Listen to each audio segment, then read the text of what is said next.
How to change language in the YouTube comment section. Hello everyone. In this video, I will show you how to change the language in YouTube comments. First, open YouTube and scroll down to the comment section. After that, you need to click on your profile on the top right corner. Click on language, which is English in this case. Now, from here, you need to select the language you want to change to. Now, click on three dots from the top right corner. After that, tap on Settings. Select Languages from the left bar menu.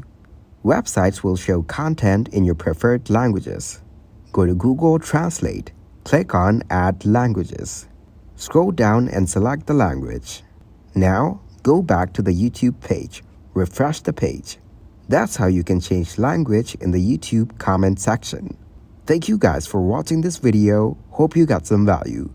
Make sure to like the video and subscribe to the channel to get notified for new videos. See you in the next one.